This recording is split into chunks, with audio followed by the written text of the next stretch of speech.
Raidījumu atbalsta Veselības centrs 4 un medicīnas sabiedrība ARS.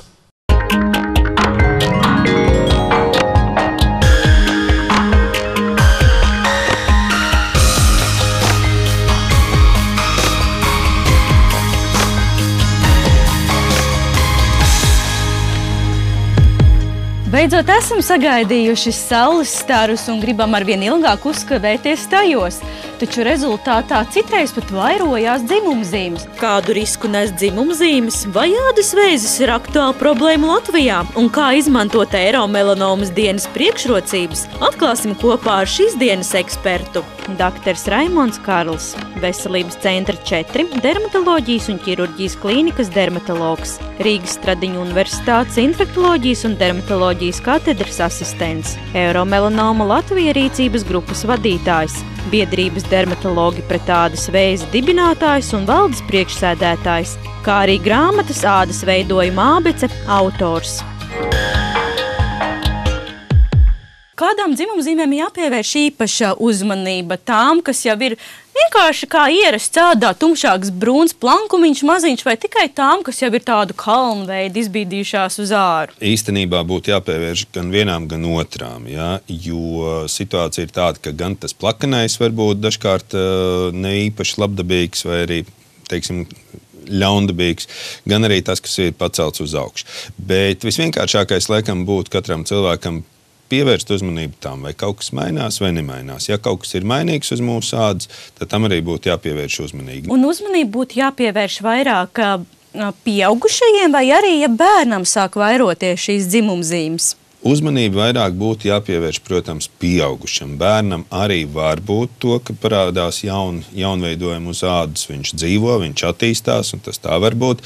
Bet bērns noteikti ir mazākā riska zonā vai mazākā riska grupā attiecībā uz kaut kādām ļaundabīgām izmaiņām. Jo ilgāk cilvēks ir nodzīvojis uz šīs te zemes, jo lielāka varbūtība viņam arī ir tam, kad var kaut kas atgadīties. Katrs veidojums ir savādāk, jo katra šūna ir varbūt mazbišķiņ kāda šūna vairāk pigmentēta, kāda atkal otrādi mazāk pigmentēti, un līdz ar to tad arī šis te klāsts ir ļoti dažāds. Ja vizuāli tu novēro, ka tev tā dzimumzīmes vairojās un citas paliek vairāk tumšāks vai maina formu, kāda tad ir pirmā diagnostika pie ārsta un kurš būtu tas ārsts, pie kura primāri ir jādodas? Īstenībā situācija ir ļoti vienkārša. No vienas puses katrs pats var būt sev diagnosts, jo 2 reizes gadā, varbūt pirmo reizi tas būtu pavasarī, pirms sezonas, un otro reizi tas būtu atkal rudenī pēc sauļošanās sezonas. Katrs no mums var vannas istabā apskatīties uz sevīm spogulī, paaicināt kādu no mājiniekiem, lai apskatās muguru, apskatās, pieņemsim, kāju mugurējo virsmu, paskatās kaut kur uz kakla vai galvas matainajā daļā. Numurs 2, es domāju, ka, lai tas ceļš būtu īsāks un prātīgāks, tomēr būtu jāmeklē speciālisti. Kaut arī mūsu valstī vienmēr saka, ka meklējiet ģimenes ārsta palīdzību, bet es domāju, ka mūsu valstī ģimenes ārstam jau ir tik daudz to pienākumu un darbu, ka viņi varbūt varētu atslogot. Un tāpēc mans ieteikums būtu meklēt vai nu speciālistu dermatologu. Jāsaka, arī ne jau visi dermatologi ar šīm lietām nodarbojās, vai nu arī ārsta onkologu. Un varbūt tieši tas, kurš nodarbojās gan ar dermatoloģiskām lietām, gan ar šīm tā saucamām onkoloģiskām lietām. Tādēļ es domāju, ka ielūkosimies mūsu nākamajā video stāstā, kur jaunietis cīnās ar problēmu, ka viņam ir daudz dzimumzīmes un traucējošas. Kā tad notiek pareizi šī diagnostika, lai uzstādītu pareizi tālāko taktiku?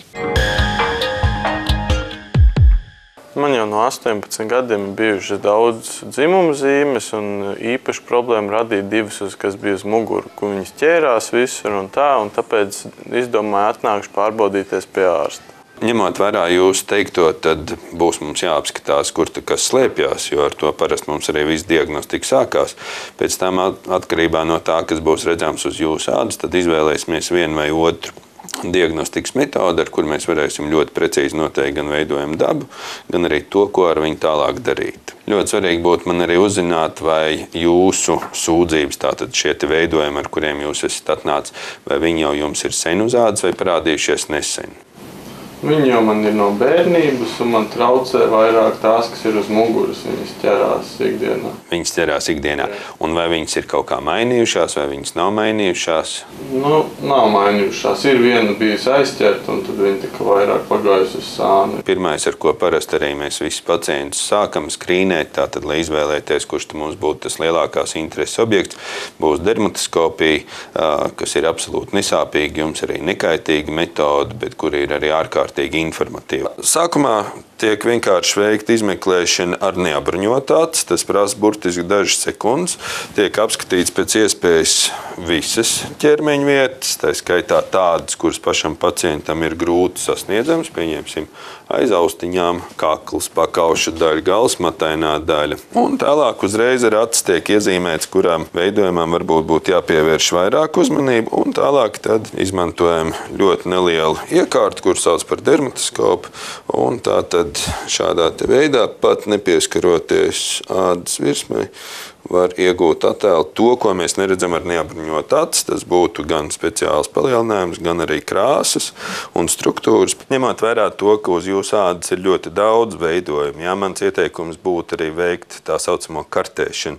Tas nav nekas cits kā speciāla fotografēšana. Dzimumzīmju kartēšanas būtība ir novērot ādas veidojumu attīstību ilgākā laika periodā. Pēc uzņemtajiem rezultātiem programmatūra atzīmē un numurē esošās dzimumzīmes. Atkārtojot izmeklējumu pēc pusgada, programmatūra jau atzīmē jaunizveidotos veidojumus, kā arī izmaiņas, kas notikušas jau ar esošajām dzimumzīmēm. Tas ir jo īpaši nozīmīgi pacientiem, kam ir izteikts displacisko dzimumzīmju sindroms. Savukārt, ja veicot izmeklējumus, ārstam rodas aizdomas par kādu veidojumu nelabvēlīgumu, uz vietas klīnikā tiek veikta konfokālā lāzerķirurģija. Šīs metodas priekšrocība ir tāda, ka viņi ļauj izmeklēt faktiski šūnu līmenī bez audu paraugu gabaliņu paņemšanas. Uz ādas, pacienta ādas virsmas tiek novietots speciāls skeners, un lāzerstars viņš ir ļoti, ļoti tievs, plāns, un tāpēc mēs iegūstam bildi šūnu līmenī. Tā kā pacienta sūdzība bija tikai par 2 dzimumzīmēm, un viņam bija ļoti liela vēlme no tām atbrīvoties, pirms piemērotākās metodas piemērošanas ārsts nolēma veikt ultrasonogrāfijas izmeklējumu, kā būtība ir izvērtēt ādas dziļāko slāni. Attēlā mēs redzam tātad šo pašu veidojumu, kurš ir piepacelts virs ādas virsmas, kurš priekš ultraskaņas ir faktiski tukšs. Šeit arī slēpjās viss tas šūnu daudzums, un kā mēs redzam, nekur dziļāk ādā viņš neiesniedzās. Līdz ar to tātad šo te veidojumu var ļoti eleganti, smuki notīrīt ar lāzeru palīdzību nost. Tātad pacientam dzimumzīmes ir iespējams noņemt, izmantojot lāzeru metodi, bet kā tā norit, to atspoguļosim nedaudz vēlāk.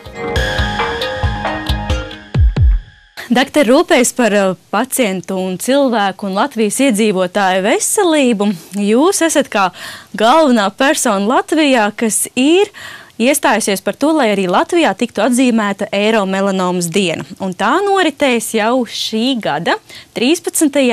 maijā. Tad pastāstiet tuvāk par šo eiromelanomas dienu un tās būtību. Tā būtība ir tāda, ka visā Eiropā Eiropas dermatologa aicina iedzīvotājus atnākt pavasarī, tas ir maijs, tieši īstais laiks pirms vasaras sezonas, un pārbaudīt savu ādas stāvokli, pārliecināties par to, ka nav nekas slikts, ka nekas nav draudošs, saņemt kādas rekomendācijas par to, kā būtu jāuzvedās saulē. Tā ir tik tiešām visaptveroša akcija, kad mēs aicinām pievērst uzmanību šai lietai, gan savai ādai, gan mūsu paradumiem, gan arī mūsu netikumiem, jo mēs tik tiešām grēkojam un samērā daudz grēkojam ar ultravioletiem stariem un ar sauli.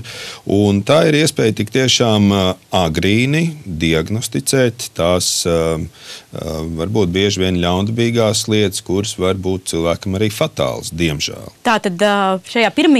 eiromelanomas dienā pacienti varēs konsultēties bez maksas pie speciālistiem dermatologiem vai visā Latvijā? Faktiski tas notiek visā Latvijā, un jau mēs to organizējam 6. gadu tik tiešām, un sīkāka informācija noteikti, ja jūs dzīvojat kaut kur reģionā, jūs varat paskatīties arī mūsu mājaslapā, kur ir minēti visi ārsti dalībnieki, un izvēlēties sev tuvāko ārstu.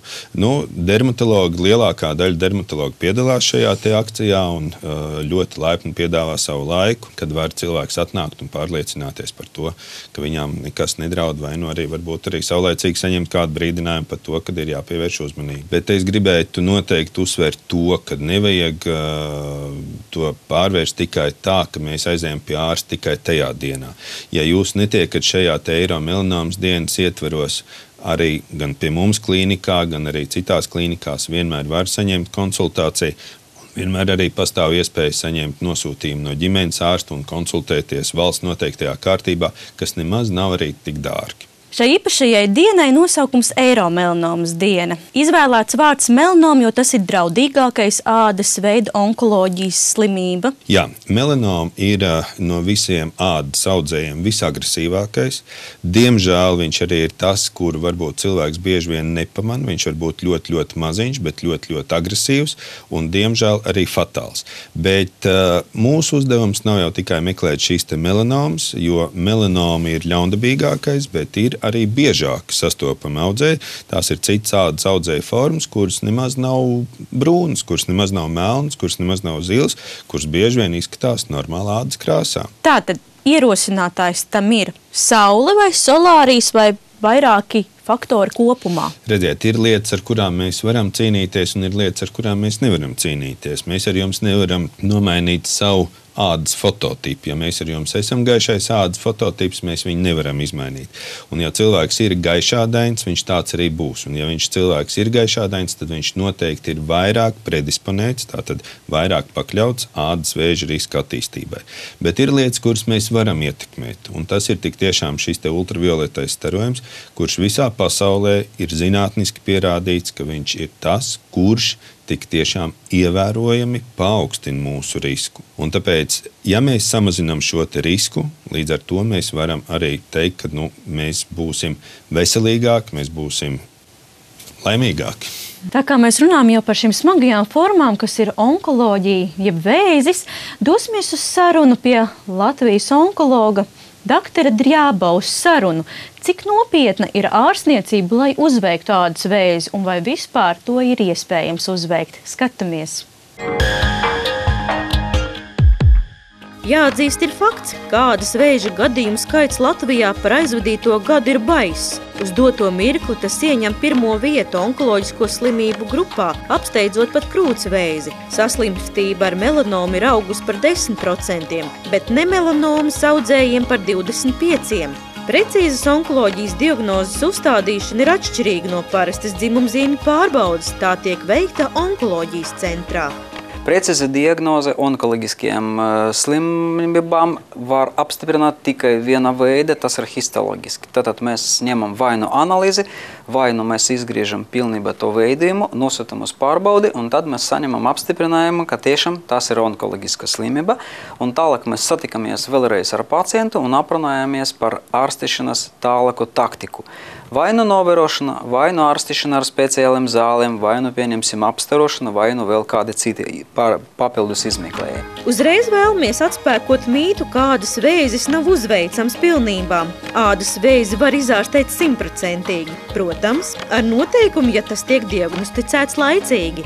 Ja runājot par baziliomu, tad tas ir audzējs, kurš pēc nosaukuma tomēr ir onkoloģisks, jā, bet pēc gaitas tas ir vislabvēlīgākais variants, kas praktiski nekad nedos metastāzes un no baziliomas pārsvarā cilvēki nemirst. Ja runājot par plākanšūņu vēzi, tad tā forma ir bišķiņā agresīvāk nekā bazilšūņu vēzis, un šeit mēdz būt dažādi varianti, un, protams, pie 1. 2. stādijas ārstēšanas rezultāti ir labāk, bet pie 3. 4. stādijas, protams, tur rezultāti ir sliktāk. Bet visagresīvākā forma, tas ir melanoma, jā, tas ir pigmentēts audzējs, kurš, diemžēl, pilnīgi neprognozējama tēma, bet vienalga, ja runa iet par pirmo stādiju vai otro stādiju, bet kas vēl labākais variants, ja mēs varam runāt par tā saucamo nulles stādiju, ja, pat melanomu, mēs varam arī runāt par to, ka izārstēšana 100%. Tādēļ, novērojot jebkādas izmaiņas ādā, nekavējoties ir jādodas pie ārsta. Šobrīd dosim jums vadlīnijas, kādas ir melanomas raksturīgākās īpašības. Asimetrija. Dzimumzīmes malas manāmi atšķiras. Malas parasti ir izteikti robainām malām. Krāsa. Melanoma parasti daudzkrājsaina, sākot no melnas, brūnas līdz pat baltai ar rozā un zilganu nokrāsu. Un diametrs. Par melanomu liecina fakts, ja jaunveidojuma diametrs pārsniedz 6 mm.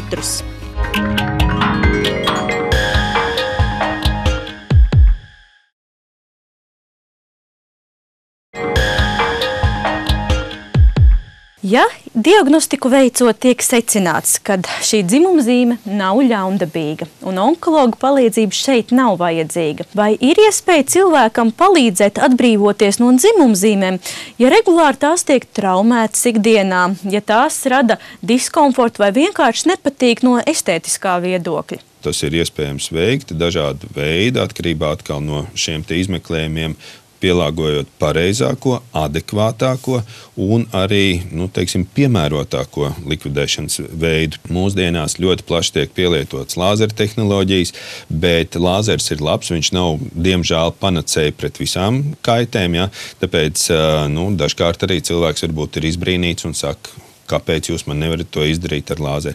Tieši tāpēc, kad ārsts ir izvērtējis, konstatējis, ka labākais risinājuma ceļš būtu tieši ķirurģiskais ceļš. Vai maijs ir tas īstais laiks, kad var veikt šos dzimumzīmes likvidāciju, vai tomēr cilvēkam tad ir jāatliek tas līdz rudenim, jo saka, ka tiešos saulstaros pēc tam nedrīkst atrasties vismaz mēnesi, tā ir? Es teiktu tā, kad atnākt uz konsultāciju un pārliecināties, ir jānāk jebkurā laikā, tad, kad ir radušās kaut kādas aizdomas. Tam nav jābūt tikai maijam. Attiecībā par pašu procedūru, ja cilvēks kaut ko vēlās izdarīt, tad tur būtu labāk katrā gadījumā individuāli jāapskatās. Protams, ir savu ierobežojumu varbūt pēc tādām lāzera procedūrām, bet nevajag aizmirst arī to, ka maijs nav vienīgais gada mēnesis, vēl ir 11 mēneši, kur laikā to var darīt. Gribu arī jautāt, daudz cilvēku noteikti baidīsies. Ak, Dievs, šādas procedūras kā dzimumzīmes noņemšana ir domāta tikai VIP personām, kas saņem algas ar 4-ciparu skaitļiem. Kāda ir tā vidējā situācija Latvijā, vai tas ir paceļams jebkuram vidusmēra cilvēkam? Ļoti labs jautājums. Es teiktu tā, ka laikam kaut kādi 97–98% cilvēki, tad, kad uzzina, kad, cik tas reāli var maksāt, viņi saka tik vienu. Bet es vēlreiz uzsveru, ka katrā gadījumā ir ļoti individuāli un tik tiešām var būt procedūra, kur maksā 11 latus. Un varbūt arī kāds komplicētāks gadījums, kur ir šīs te izmaksas arī vairāki simti. Ja. Tātad ar tādām dzimumzīmēm, kas jūs apgrūtina, kas traucē un liekas neestētisks, var atbrīvoties kā? To redzēsiet mūsu nākamajā video stāstā. Ņemot vērā iepriekšējos izmeklējumus, mēs konstatējam to, ka veidojums ir labdabīgs, to, ka viņš ir piepacelts virs ādas virsmas un to, ka mēs no viņa varam šķirties ar lāzera palīdzības metodi. Konkrētajā gadījumā mēs izmantosim ogļskābo, jeb tā saucamo CO2 lāzeru, kurš ir samērā plaši pazīstams arī Latvijas dermatologu vidū.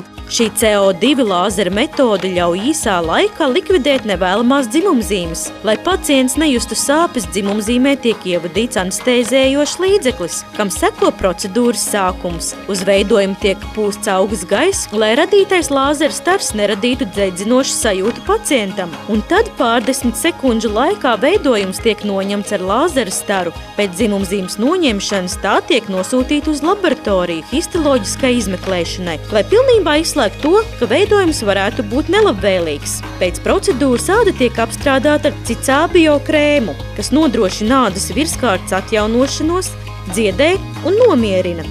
Man par pārsteigumu procedūra pagāja ļoti ātri un sāpes vispār neradīja. Maz dzēliens bija tikai no šprites anestēzijas. Un gribētu arī pateikt lielu paldies ārstam, kas savā ziņā piepildījis jau man ilgi gaidīt to vēlmi, noņemt tās 2 dzimumzīmes.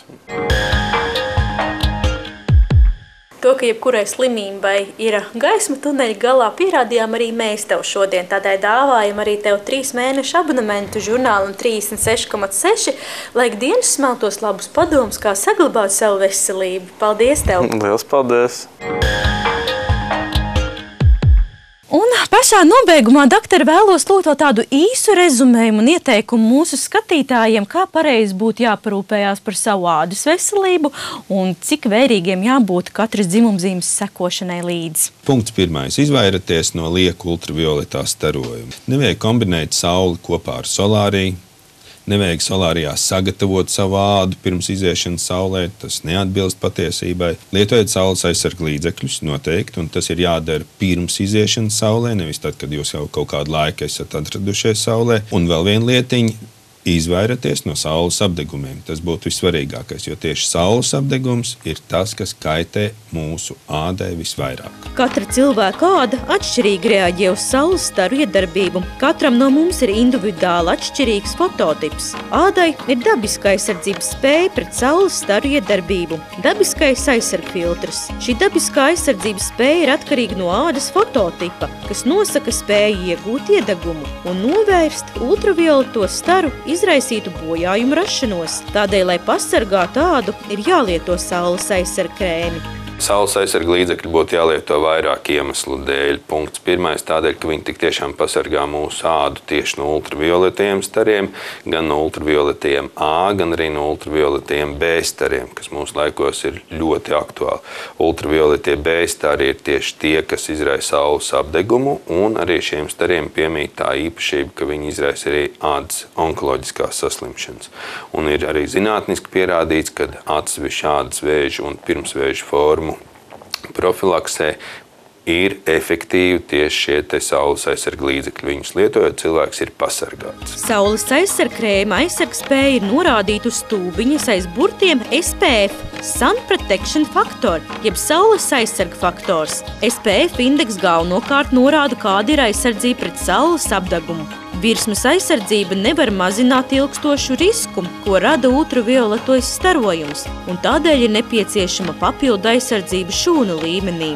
Tas ir Cellular Bioprotection, jeb šūnu bioaizsardzības komplekss, ko ieviesusi Bioderma. Šis patentētais aktīvo vielu komplekss nodrošina optimālu un ilgstošu ādas šūnu aizsardzību. Tāpat vēlamies kliedēt mītu, ka saules aizsargkrēmu lietošana neļaus iegūt saules iedegumu. Tas ir maldinoši. Iedegumu var iegūt. Ir pat īpaši losioni, kas ādu vienlīdz aizsargā un vienlīdz ļauj iegūt zeltainu iedegumu. Es saviem pacientiem iesaku pievērst 2 lietām. Pirmais būtu šīs saules aizsarga koeficients, jeb tā saucamais SPF lielums.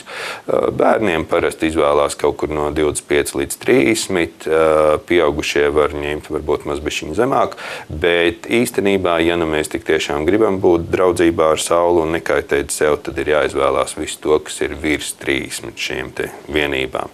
Šīs te vienības norāda to, cik ultravioletā starojuma intensitāte samazinās, ejot caur šiem te filtriem. Ir svarīgi saprast, ka viens aizsargkrēms nebūs vienlīdz piemērots visiem, jo cilvēkiem ar izteiktu akni vai rētaudējumu uz sejas ir jālieto saules aizsargkrēms ar ļoti augstu aizsardzības SPF 50+, kas paredzēts šādas bojātas sejas ādas aizsardzībai. Savukārt, ja sejas āda ir kombinēta vai taukaina, var lietot akni met SPF 30. Savukārt cilvēkiem ar ļoti jūtīgu ādu ieteicams lietot Photoderm ar SPF 50+. Ādai, kas ir klāta ar vasaras raibumiem vai pat ir saules alerģiska, ieteicams lietot Photoderm Max SPF 50+. Noteikti pavasarī ir jāpārliecinās, ka jūsu saules aizsarga līdzeklis ir šī gada. Kādēļ? Tādēļ, ka ja jūs esat lietojuši pagājušo gadu, tad pa ziemas mēnešiem viņš ir vienkārši oksidējies un viņš ir zaudējis savas aizsarga spējas. Tāpēc katrā sezonas sākumā ir ieteicams nopirkt jaunu iepakojumu un vienas sezonas laikā viņu arī izmantot. Tātad esat prātīgi, aizsargājiet ādu, lai tā neapdeg. Ja dodaties saulē, tad ieteicams izmantot saules aizsarga līdzekļus ar vismaz SPF 15 pieaugušajiem un 30 bērniem. Un atvadoties no jums vēl atgādināšu, izmantojiet šo iespēju, kas ir veltīta Eiromelanomas dienai. 13. maijā apmeklēt dermatologus bez maksas un atlikušajā nedēļā par īpaši labiem nosacījumiem. Rūpējieties par savu veselību. Paldies, ka bijāt kopā ar mums un uz tikšanos jau nākamā sestdien. Un atceries, esam jaunā laikā 10:30.